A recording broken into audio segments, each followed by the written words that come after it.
ஐயோ மீனா மீனா மீனா அப்படின்னு வந்து இப்போ முத்து அப்படியே இடிஞ்சு போய் உட்கார்ற மாதிரி மீனாவுக்கு ஒரு பெரிய ஒரு இடி விழுந்த மாதிரி ஒரு சம்பவத்தை இப்போ ரோகிணி பண்றதுக்கான ப்ரெடிக்ஷன் தான் அது.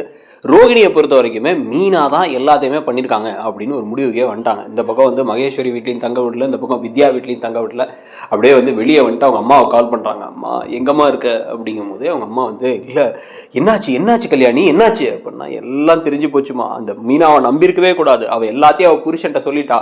ஏற்கனவே ஒரு தடவை சொல்ல பார்த்தா, அப்ப வந்து அவன் எப்படியோ நான் வந்து குறுக்க புது தடுத்துட்டேன். இப்ப அவனே சொல்லி அவன் வீட்டுக்கு வந்து ஒரு பெரிய டிராமா பண்ணி எல்லாம் தெரிஞ்சு போச்சு. என்னை வீட்டை விட்டு துரத்திட்டாங்க. இதுக்கப்புறம் கிறிஸ்து டூர் போயிருக்கான். டூர்ல இருந்து அவன் வரும்போது அவனை வீட்டுக்குள்ளே விடுவாங்களான்னு தெரியல. என் பிள்ளைக்கு என்ன ஆக போகுதுன்னு தெரியல, எனக்கு என்ன ஆக போகுதுன்னு தெரியல, எனக்கு என்ன பண்றதுனே தெரியல அப்படின்னு வந்து அவங்க அம்மா பேசிக்கிட்டு இருக்க. மீனா அப்படிலாம் சொல்லியிருக்க மாட்டாடி, அவ சொல்லக்கூடிய ஆள் இல்லை அப்படின்னா. அவ சொல்லாம எப்படிமா அவனுக்கு தெரியும் அப்படின்னு வந்து கேட்க, எனக்கு அது தெரியலடி, நம்ம பேசிக்கலாம் அப்படி பண்ணி. எங்க இருக்க, முதல்ல ஊருக்கு வேணா கிளம்பி வா அப்படின்னா. ஊருக்கு வந்தா யாருமா கிறிஷ பிக்கப் பண்றது? கிறிஷ் அங்கிருந்து வந்து இறங்குவான்ல, அவன் அந்த வீட்டுக்கு போனானா அவ்வளவுதான், அவனை வந்து மனசளவுல கொண்டுடுவாங்க இவங்க எல்லாரும் சேர்ந்து. அது என் மாமியார்லாம் சொன்னா என்னென்ன பேசுவாங்க உனக்கே தெரியும்ல அப்படின்னு வந்து பேசிக்கிட்டு இருக்கும் பொழுதுதான் டக்குன்னு வந்து இப்ப ரோகிணி இன்னொரு ஒரு வார்த்தையும் விடுறாங்க. இல்லம்மா நான் விட மாட்டேன், என் வாழ்க்கை போயிடுச்சு, என் வாழ்க்கை வந்து ஒழுங்கா இல்லை அப்படின்னா அந்த வாழ்க்கை ஒழுங்கா இல்லாம போனதுக்கு காரணம் அந்த மீனா தான். அவளுக்கு இந்த உண்மை தெரியாம இருந்தாலே நிம்மதியா இருந்திருப்பேன் நான். அவளுக்கு தெரிஞ்சு அவ என்ன 2 மாசமாவே என்ன நிம்மதி இல்லாம தான் வச்சிருந்தா. எல்லா நேரமும் என்ன மிரட்டுறது என்ன உருட்டுறது என்னன்னு எல்லாத்தையும் பண்ணிட்டு இருந்தா. கடைசியில திடீர்னு அவ்வளோத்தையும் பண்ணி நான் அவளுக்காக பணிஞ்சு நடந்துகிட்டு இருந்தா. 7 நாள் கெடு கொடுத்துட்டு கடைசியில வந்து ஒரு 2 நாள்ல முத்துக்கிட்ட சொல்லிட்டான், மொத்தத்தையும் என் வாழ்க்கையை முடிச்சு விட்டாமா, அவளை என்ன பண்றேன்னு மட்டும் பாருங்க அப்படின்னு சொல்ல. ஆனா வந்து இப்ப கல்யாணி எதையாச்சும் அவசரப்பட்டு பண்ணாதன்னு சொல்லிக்கிட்டு இருக்கும் பொழுது இப்போ ஒரு அதிரடியான ஒரு சம்பவத்தை ரோகிணி செய்ய போறதும் அதனால வரக்கூடிய பிரச்சனைகளுக்கான ப்ரெடிக்ஷன் தான் அது. ஸோ இப்போ வந்து பாத்தீங்க அப்படின்னா வந்து இப்போ இந்த பக்கம் வீட்டில் வந்து மீனாவால் சமைச்சா நான் யாருமே சாப்பிட மாட்டோம்னு சாப்பிடாம இருக்காங்க. அவள் சமைச்சா நாங்கள் சாப்பிட மாட்டோம், நானே கூட சமைச்சுக்கிறேன். என் புருஷன் பாவம், அவருக்கு வந்து இப்போ கிட்டத்தட்ட வந்து உடம்பு சரியில்லாமல் போய் அவருக்கு சுகர் பிபி அப்படின்னு எல்லாமே இருக்குது, ஹார்ட் அட்டாக் வேற வந்துட்டு போயிருக்கு. அதனால வந்து நான் சமைச்சுக்கிறேன். ஆனால் அவள் இந்த வீட்டில் இருக்கா அப்படின்னா அது வரைக்கும் வந்து என்னால் வந்து அவள் கூட சேர்ந்துலாம் வந்து பகிர்ந்துட்டு இருக்க முடியாத இடத்த நான் கிளம்பி வந்து வேற எங்கேயாச்சும் போகிறேன். பார்வதி வீட்லேயும் சண்டையாயிடுச்சு, நான் வந்து எங்கே போகிறது கூட இடம் இல்லை, நான் என்ன பண்ணுறதுனே தெரியல அப்படின்னு இந்த பக்கம் விஜயா பேசிக்கிட்டு இருக்கேன். உடனேம்மா அவ சமைச்சா நானே சாப்பிட மாட்டேம்மா, நீங்க விடுங்கம்மா, நீங்க வந்து சாப்பிடுங்கம்மா, நான் ஹோட்டல் வந்து சாப்பாடு வாங்கிட்டு வந்திருக்கேம்மா அப்படின்னு முத்து கூப்பிட்டு. முத்து வந்து இப்ப இந்த பக்கம் அண்ணாமலை எல்லாத்தையும் உட்கார வச்சு சாப்பாடு போட இன்னமும் யார் சாப்பிடாம இருக்கான்னு பார்த்தா மீனா தான். ஏன்னா மற்றவங்க எல்லாம் சாப்பிட்டாங்க, மீனாவுக்கு மட்டும் வந்து வீட்டில் யாரும் மதிக்கிறதும் இல்லை, மீனாவை யாரும் பேசுறதும் கிடையாது. இந்த பக்கம் ஸ்ருதியும் ரவியும் மட்டும் வந்து திருப்பி கொஞ்சமா சாப்பிடுங்க மீனா அப்படின்னாலும் மீனா அதுவும் கேட்க மாட்டாங்க.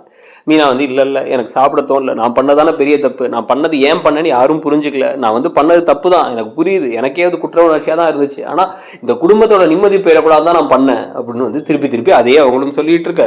பார் எதுவும் பேசாத, எனக்கு உன் மேல எந்த ஒரு பரிதாபமும் வராது, எவ்வளோ பெரிய விஷயம் இதை மறைச்சிருக்க, எனக்கு இப்போ இன்னைக்கு தெரிய வரலன்னா அது கடைசி வரைக்கும் தெரிய வராமலே விட்டு இருந்திருப்ப. அதுக்கப்புறம் அவ வந்து இந்த வீட்டில் இருந்ததையும் அந்த கிறிஸ்து விஷயம் நடந்ததையும் தத்தெடுக்கிற விஷயத்தை நம்ம கோவப்பட்டது ஒவ்வொரு விஷயத்துலையுமே நீ அந்த இதை மனசுல வச்சுட்டு தான் இருந்திருக்க. அப்ப இதை மனசுல வச்சுதான் ஒரு மாதிரி உருன்னே இருந்தது, திடீர்னு கிளம்பி வீட்டுக்கு போறேன்னு சின்ன சண்டையை பெரிய சண்டையாக்கிட்டு போனது எல்லாமே பண்ணிருக்க.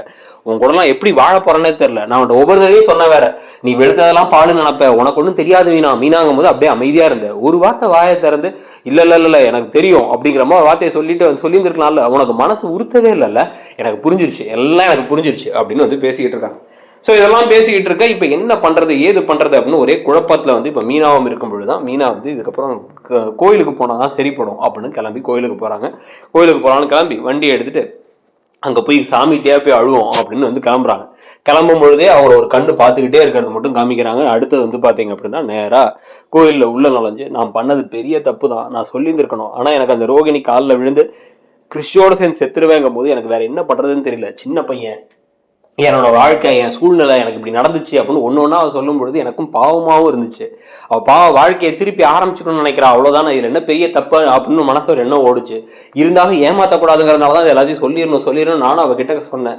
ஆனா அதுக்குள்ள அவருக்கு இப்படி தெரியும் நான் எதிர்பார்க்கல, இப்படி என் லைஃபே போயிடும் போல, இப்ப எனக்கு என்ன பண்றதுமே தெரியல அப்படின்னு அவங்க போய் சாமி கும்பிட்டு அப்படியே புலம்பி அழுதுகிட்டு இருக்க. அங்க வந்து பாத்தீங்க அப்படின்னா வந்து கரெக்டா இவங்க அம்மாவும் வந்துடுறாங்க. சந்திரா வந்ததுக்கு அப்புறமா சந்திரா கிட்டையும் வந்து மீனா அப்படியே புலம்பி தள்ளி அழுதுகிட்டு இருக்காங்க. அழுதுகிட்டு இருக்கும் போதே வெளியே வந்து பாத்தீங்கன்னா அவங்க நிறுத்தி வச்ச பைக்ல பிரேக் வயரை யாரோ அப்படியே மெதுவா கிட்டக்க போய் ஏதோ பண்ற மாதிரி ஒரு விஷயத்த மட்டும் காமிக்கிறாங்க. இப்ப இங்க வந்து பாத்தீங்க அப்படின்னா வந்து அவங்க அம்மாட்ட அழுதுமா என்னை யாரும் புரிஞ்சுக்கலாமா, அங்க எல்லாருமே கோவப்படுறாங்க, வெளியே போன்னு வந்து இப்ப ரோகிணியை துரத்தினமா துரத்தி இருந்தா கூட பரவாயில்ல, அவங்க துரத்த கூட இல்ல, ஒரு மூலையில இருந்துக்கோ, ஆனா நீ உன்னை ஒரு ஆளாவே மதிக்க மாட்டோம் அப்படின்னு விட்டாங்க. நான் அவ பண்ண தப்பு தான் அப்படின்னு எல்லாத்தையும் பேசிக்கிட்டு இருக்க. அவ இவ்வளவு பெரிய விஷயத்த பண்ணிருக்கா, நீ எப்படி மீன் அதை மறைக்கலாம்? அவளுக்கு ஏற்கனவே கல்யாணம் ஆகி ஒரு குழந்தை இருக்குங்கிறது உனக்கு தெரிஞ்சு, அந்த குழந்தை யாருன்னு தெரிஞ்சு எங்க யார்ட்டையும் சொல்லவும் இல்லை.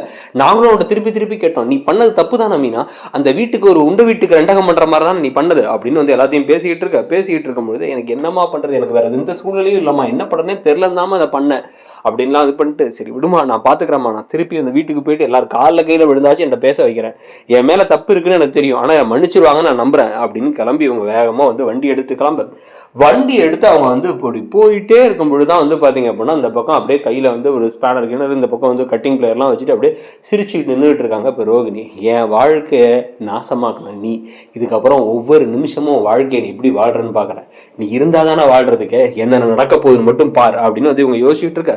அந்த சமயத்தை ஏதோ யோசனையோட போயிட்டு இருக்கிற மீனாவை அப்படியே வந்து அந்த பக்கம் வந்து பாக்குறாரு அந்த அருண். அவர் வந்து டிராபிக் போலீஸா அந்த ஓரத்தில் என்ன ஆச்சு, இவங்க என்ன ஒரு மாதிரி எதையோ தறியிட்டு வந்துகிட்டு இருக்காங்க, ஏதோ யோசிக்காமலே வந்துட்டு இருக்காங்களேன்னு பார்த்து இவங்க அப்படி பார்த்துக்கிட்டே இருக்கும் பொழுதே வந்து பார்த்தா இவங்க அப்படி பிரேக்கை பிடிக்க பாக்குறாங்க. ஆனா பிரேக் பிடிக்கல, அவங்க அப்படி பதறாங்க, பதறிட்டே போயிட்டு சருன்னு அப்படி தேஞ்சு விழுந்து அப்படியே டமால் அப்படின்னு வந்து விழுது. இந்த வண்டி விழுந்து இவங்களுக்கும் தலையில பலமா ஒரு அடிபடுது. அடிபட்ட உடனே ஐயோ அப்படின்னு பதறி போய் இந்த அருண் தான் கொண்டு போய் உடனே ஆம்புலன்ஸ் சவுண்டு கேட்குது, ஹாஸ்பிட்டல்ல கொண்டு போய் சேர்க்கறாங்க. இங்க வீட்டுல எல்லாருமே புலம்பி அழுதுகிட்டு இருக்கும் போதுதான் வந்து பாத்தீங்க அப்படின்னா கால் வருது.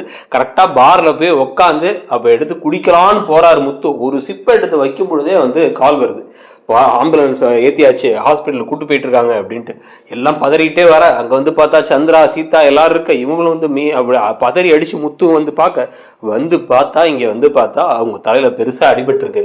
அவங்களுக்கு என்ன ஞாபகம் இல்லைங்கிறதே தெரியல. ஆனா பெரிய கோமா ஸ்டேஜ் மாதிரி இடத்துக்கு போயிட்டாங்கன்னு தான் நினைக்கிறேன். அவங்க முதல்ல கண்ணை திறக்கட்டும், கண்ணை திறந்து கொஞ்சம் எவ்வளவு நாள்ல கியூர் ஆவாங்க, என்ன நடக்குங்கிறது இதுக்கப்புறம் தான் பார்க்க முடியும். ஸ்கேன் எல்லாம் எடுக்கணும், ஆனா உயிருக்கு ஆபத்து இல்லை அப்படின்னு அங்க டாக்டர் சொல்ல தேம்பி அழ ஆரம்பிக்கிறாரு முத்து. ஐயோ மீனா மீனா மீனா மீனா என்ன மீனா, நீ என்ன மீனா, பார்த்து யோசிக்காம போயிருப்பா, இதையா நினைச்சிட்டு போயிருப்பா அப்படின்னு வந்து பேசிட்டு இருக்கும் போது சத்யா வராரு.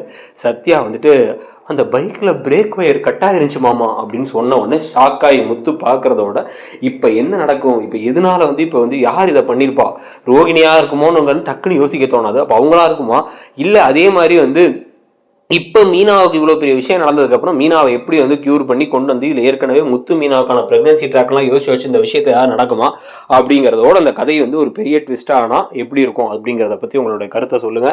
ஸோ இந்த ப்ரெடிக்ஷன் படி இப்ப ரோகிணியை வீட்டுக்கு அனுப்பியாச்சு. சில பேர்லாம் வந்து சீரியல் முடிய போறதுக்கான வாய்ப்புகள் இருக்கு அப்படின்னு சொல்லிட்டு இருக்காங்க. சீரியல் முடியலாம் வேணாங்க, இந்த சீரியல் நிறைய விஷயங்கள் இருக்கு.